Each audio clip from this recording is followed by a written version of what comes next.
Israel's fabled intelligence agency, the Mossad. Of course, I'm speaking of Eli Cohen, who managed to infiltrate into the highest levels of the Syrian government and military before he was finally captured and then hung in Damascus in 1960. Do you consider yourself a patriot? I love this country with all my might. Welcome to Syria. If your country needed you to lie to your friends, your family, your wife, would you do it? I would be a buyer working for the government. If your country asked you to risk your life, would you do it? This is the opportunity for me to give you the life that I promised your daddy.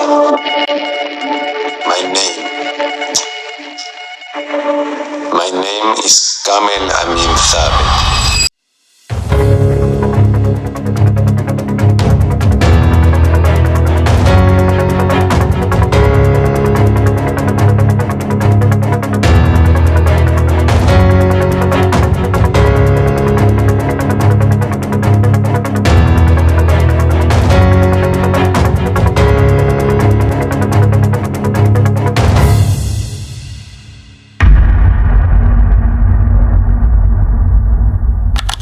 मे 18, 1965 सिरियाको इतिहासको सबैभन्दा कालो बिहानी। दमस्कको मुख्य चोकमा एउटा मान्छेको लासलाई सार्वजनिक रूपमा प्रदर्शनमा राखिएको थियो। सिरियाली जनता सडकमा निस्केर थुप्दै थिए, चिच्याउँदै थिए, किनकि यो त्यो मान्छेको लास थियो जसले सिरियाको राष्ट्रपतिको कुर्सीको ठिक पछाडि बसेर उनीहरूको देशको सबैभन्दा ठूलो सैन्य रहस्य इजरायलीहरूलाई बेचिरहेको थियो। कमल अमीन थाबित सिरियाका मन्त्रीहरूको बीचको साथी, देशको भावी डिफेन्स मिनिस्टर। तर जब उसको घरको ढोका भत्कायो तब संसारले उसको असली नाम थाहा पायो, अली कोहेनी, मोसादको इतिहासकै सबैभन्दा घातक निर्दय जासुस। तर यहाँ एउटा यस्तो रहस्य लुकेको छ जसले आज पनि इतिहासकारहरूको दिमाग खराब गरिदिन्छ। एउटा सामान्य एकाउन्टिङ क्लर्क कसरी अरब देशको कट्टर दुश्मन इजरायलबाट निस्केर सिरियाको मिलिट्री हाई कमान्डको मुटुसम्म छिर्न सफल भयो। आजको यो विशेष एपिसोडमा हामी इजरायलको सबैभन्दा खतरनाक गुप्तचर एजेन्सी मोसादको भित्र रणनीतिक र अली कोहनीको असम्भव लाग्ने मिसनको नालाबाजी बुझ्नेछौँ। धेरैलाई लाग्न सक्छ अली कोहनी इजरायलका राजधानी थिए, तर उनको जन्म डिसेम्बर 26, 1924 मा इजिप्टको एलेक्जेन्ड्रिया शहरमा भएको थियो। उनका बुबा र आमा सिरियालीबाट बसाइ सरेर इजिप्टमा आएर कट्टर यहुदी थिए। अलीले इजिप्टमै बसेर इजरायलका लागि ससाना जासुसी कामहरू सुरु गरिसकेका थिए। तर जब इजिप्टको गुप्तचर एजेन्सीले उनलाई शङ्काको घेरामा राख्यो र उनी सन् 1957 मा इजिप्ट छोडेर इजरायल भागे। इजरायल आउने बित्तिकै उनले देशको सेवा गर्न ठूलो सपना देखेका थिए। उनले सिधै इजरायली सेनाको डिफेन्स मिनिस्टरमा एउटा सामान्य एकाउन्टिङ क्लर्कको रूपमा काम सुरु गरे। तर अलीको दिमागमा त्यो सानो अफिसको हिसाब किताबबाट मात्र सीमित थिएन, उनको नजर इजरायलको गुप्तचर निकायमा थियो। सन् 1959 मा अली कोहनीले इजरायलको खतरनाक इन्टेलिजेन्स एजेन्सी मोसादमा जासुस बन्नका लागि आवेदन दिए। उनको अन्तर्वार्ता भयो। लगातार 2 पटकसम्म मोसादका कडा अधिकारीहरूले उनको मनोवैज्ञानिक शारीरिक क्षमताको परीक्षा लिए, तर नतिजा सोचे जस्तो आएन। मोसादले उनीलाई अनफिट भन्दै रिजेक्ट गरिदियो। यो रिजेक्सनले अलीको मुटु टुट्यो र उनी डिफेन्स मिनिस्टरको क्लर्कको जागिर पनि छोडिदिए। आफ्नो परिवार पाल्नका लागि उनले एउटा सामान्य इन्सुरेन्स कम्पनीमा एकाउन्टेन्टको काम गर्न थाले। उनले नदिया नामकी केटीसँग बिहे गरे र बच्चाहरू भए। उनलाई लागेको थियो कि अब उनको देशका लागि जासुस बन्ने सपना सधैँका लागि सक्यो। सन् 1960 मा सिरिया र इजरायल बीचको सीमा क्षेत्रमा तनाव चरम सीमामा पुग्यो। सिरियाले इजरायललाई सिद्ध्याउने रणनीति बुनिरहेको थियो र मोसादका चिफलाई सिरियाको मुटुभित्र छिर्न एउटा यस्तो मान्छे चाहेको थियो जो राजधानी अरबी बोल्न सकोस्, जसको अनुहार सिरियाली जस्तो होस् र जसमा मर्नदेखि डर नहोस्। मोसादले आफ्नो पुराना रिजेक्ट फाइलहरू पल्टाउन थाल्यो र त्यही फेरि भेट्यो एउटा नाम, अली कोहनी। अलीलाई इन्सुरेन्स कम्पनीको अफिसबाट गोप्य रूपमा उठायो। र उनलाई 6 महिनासम्म एउटा बन्द कोठामा राखेर संसारकै सबैभन्दा कडा र अमानवीय ट्रेनिङ दिइयो, जहाँ उनलाई तीव्र गतिमा अरबी बोल्न, मार्स कोड पठाउन र पहिचान लुकाउनको कला सिकाइयो। ट्रेनिङ सकेपछि मोसादले उनलाई सिधै सिरिया पठाउन रिस्क लिएन। सन् 1962 मा अली कोहनीलाई इजरायलबाट सिधै अर्जेन्टिनाको ब्युनोस आयरेसमा पठाइयो। त्यहाँ उनको एउटा फेक आइडेन्टिटी बनायो, कमल अमिन साबित। उनी सिरियामा जन्मेका एक धनी कपडा र रियल एस्टेट व्यापारी हुन्, जसका बुवा आमा अर्जेन्टिनामा बसाइसकेका थिए र त्यहीँ बिते। अब कमल अर्जेन्टिनाको विलासी जीवन छोडेर आफ्नो बाँकी जीवन अथाह सम्पत्ति आफ्नै मातृभूमि सिरियाका लागि लगानी गर्न चाहन्छन्। अर्जेन्टिना पठाउनुको एउटै उद्देश्य थियो, त्यहाँ रहेका सिरियाली कूटनीतिज्ञ र नेताहरूको विश्वास जित्नु, ताकि भविष्यमा सिरिया छिर्दा कसैले पनि उनको ब्याकग्राउन्ड चेक नगरोस्। अलीले अर्जेन्टिनामा सिरियालीका उच्च अधिकारीहरूलाई महँगा रक्सी विलासी पार्टीहरू दिएर यसरी पट्टा पारे कि उनीहरूले नै अलीका लागि दमक छिर्ने रेड कार्पेट तयारी पारिदिए। अली कोहनी दमस्को माटोमा पाइला राख्छन्। अर्जेन्टिनामा उनले लागेको देशभक्त व्यापारीको छापी यहाँ काम लाग्छ।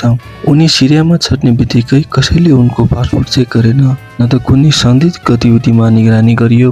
तर यो उनको जीवनको सबैभन्दा ठुलो परीक्षा थियो, किनकि अब उनको क्यामेरा अगाडि अभिनय गरिरहेका थिएनन्, उनले हरेक सेकेन्ड कमलको जीवन बाँचिरहेका थिए। एउटा सानो गल्तीको अर्थ थियो कि सिधा मृत्यु। उनी सिरियालीहरूभन्दा राम्रो सिरियाली अरबी बोल्थे, मुस्लिम रीतिरिवाज यति राम्ररी पालना गर्थे कि कुनै पनि कट्टरपन्थीलाई शङ्का गर्ने ठाउँ थिएन। उनले सिधै मिलिटरी ढोका ढकढकाएनन्, उनले पहिले स्थानीय बजारमा आफ्नो नाम बनाए। उनले गरिबहरूलाई दान दिए, मस्जिदमा चन्दा दिए। उनी दमस्कको सबैभन्दा सज्जन र देशभक्त व्यापारीको रूपमा चिनिन थाले। सिरियाको इन्टेलिजेन्सको कानमा त यो खबर पुग्यो, अर्जेन्टिनाबाट एउटा यस्तो मान्छे आएको छ जसले देशको विकासमा आफ्नो सर्वोत्त लगानी गर्न चाहन्छ। यो थियो उनको असली मास्टर ट्रोक। उनी दिमाग थिएन, उनी त सिरियाली एलिटहरूको कान र आँखा बने। उनले जनरलहरूलाई यति धेरै महत्त्व र सम्मान दिए। These are the confidential plans for the entire northern front. With our friend here, this information is completely safe. उनीहरूले कमललाई आफ्नो नजिकको मान्छे सम्झिन थाले। सिरियाको सैनिक मुख्यालयमा कमलका लागि ढोका सधैँ खुला हुन्थ्यो। उनी कुनै जासुस जस्तो लुकेर होइन, एउटा भरोसाशील साथीको रूपमा जनरलहरूको अफिसभित्र सधैँ बस्थे। तर सोच्नुहोस् त, एउटा मान्छे जसले आफ्नो देश, आफ्नो धर्म, आफ्नो असली नाम वर्षौँदेखि बोल्न खोजिरहेको छ, रातिभर जागराम बसेर गोप्य ट्रान्समिटरबाट इजरायलहरूलाई मास्को बनाउँथे। उनको शरीर सिरियामा थियो र मन सधैँ इजरायलीको सुरक्षामा हुन्थ्यो। उनले आफ्नो श्रीमती नदियालाई पत्र त लेख्थे, तर ती पत्रहरू कहिले पनि सामान्य उलाकमा जाँदैनथे। उनीहरू त मोसादको सेकेन्डरी चालमा हुँदै सिधै अल अबीब पुग्थ्यो। उनी सिरियाको सडकमा घुर्ने प्रत्येक ट्याङ्क, प्रत्येक मिलिट्री ट्रकको नम्बर प्लेट नोट गर्थे। सैनिक ब्यारेकमा कति सैनिक छन्, कुन ब्याङ्करमा कति हतियार छ, सबैको कुरा उनले दिमागमा रेकर्ड हुन्थ्यो। उनी सिरियाको रक्षा मन्त्री बन्ने बाटोमा थिए। उनी सिरियाली सेनाको डिफेन्स एडभाइजर जस्तै भइसकेका थिए। सन् 1963 मा अर्जेन्टिनामा भेटिएको कमलको ती पुराना साथी जनरल अमिन अल हाबिस सैन्य कू मार्फतको सिरियाको राष्ट्रपति बन्छन्। राष्ट्रपति बलियो हुने कमलको भाग्यको ढोका अझ खुल्छ। उनी अब केवल एउटा व्यापारी मात्र थिएनन्, उनी राष्ट्रपतिको सबैभन्दा नजिकको सल्लाहकार। कमललाई सिरियाली सेनाले आफ्नो सबैभन्दा सुरक्षित र गोप्य सैन्यका इलाका गोलान हाइटको भ्रमण लैजान्छ। त्यहाँ सिरियाली इजरायलमाथि अचानक हमला गर्न पहाड खनेर 100 बङ्करहरू बनाएको थियो, जुन इजरायली एयरफोर्सले आकाशबाट कहिले देख्न सक्दैनथ्यो। बङ्करहरू देखेपछि कमलले हाम्रा सैनिकहरू घाममा छन्, उनीहरूका लागि बङ्करको अगाडि रुख रोपिदेऊ। सिरियाली कमान्डरले प्रस्ताव स्वीकार गरे र बङ्करहरूको अगाडि रुख रोपिए। तर कसैलाई थाहा थिएन कि ती रुखहरू पछि इतिहासको एउटा महत्त्वपूर्ण सङ्केत बन्ने थिए। 3 वर्षसम्म लगातार यति ठुलो सफलता पाएपछि अली कोहनीमा एउटा खतरनाक भावना पाल्यो, अत्याधिक आत्मविश्वास। मोसादले उनलाई दिनमा एक पटक मात्रै र त्यो पनि थोरै समयका लागि सिग्नल पठाउने कडा निर्देश दिएका थिए, ताकि सिरियाली रडारले ट्र्याक गर्न नसकोस्। भित्र यति शक्तिशाली भइसकेका थिए कि उनी आफ्नो खतराको गन्ध पाउन छोडे। तर सिरियाको गुप्तचर विभागमा एउटा नयाँ कडा र शङ्कालु अफिसर आइसकेका थिए, अहमद सुदानी। उनलाई पहिलेदेखि नै शङ्का थियो कि सेनाको उच्च तहमा कोही भित्रकै भेडा छ। उनले कमलको बढ्दो शक्ति र सेनाभित्रको पहुँचलाई निकै नजिकदेखि निहालिरहेका थिए, तर प्रमाण केही थिएन। र यही बेला एउटा अप्रत्याशित घटना भयो। दमस्कमा रहेको भारतीय दूतावासले सिरियाली सरकारलाई एउटा आधिकारिक अजुरी पठायो। अजुरीमा भनिएको थियो, हाम्रो दूतावासको रेडियो कम्युनिकेसनमा कतैबाट डिस्टर्बेन्स आइरहेको छ, जसले गर्दा हामीले नयाँ दिल्लीमा सन्देश पठाउन सकिरहेका छैनौँ। अहमद सुइदानीले यो मौका गुमाएनन्। उनले त्यतिबेलाको सोभियतबाट मगाएको आधुनिक रेडार ट्र्याकिङ भ्यान सडकमा उतारे। उनले दमस्कको सहरमा 24 घण्टाका लागि कम्प्लिट रेडियो साइलेन्स घोषणा गरे। त्यो रात अली कोहनीले सबै नियमहरू बिर्सेर इजरायलमा एउटा लामो सन्देश पठाइरहेका थिए। हावामा पूर्ण रूपमा सन्नाटा थियो र त्यही सन्नाटाको बीचमा अलीको ट्रान्समिटरबाट निस्केको सिग्नल त्यो रसियन भ्यानको रडार स्पष्ट रूपमा समातियो। रडारको सुई घुम्दै घुम्दै सिधै अलीको अपार्टमेन्टको छ्यालमा आएर रोकियो। जब सिरियाली सेनाले ढोका फुट्काएर भित्र पस्यो, तब अली कोहनी रङ्गे हात इजरायलमा रेडियो कनेक्सन पठाइरहेका थिए। उनको साँचो रूप संसारका अगाडि आयो। त्यो बेला सिरियाली इन्टेलिजेन्स एजेन्सीले उनलाई पक्राउ गर्यो र मनोसम्म चरम यातना दियो। सन् 1965 मे 18 को दिन अली कोहनीलाई दमस्कको चोकमा सार्वजनिक रूपमा चुनाइयो।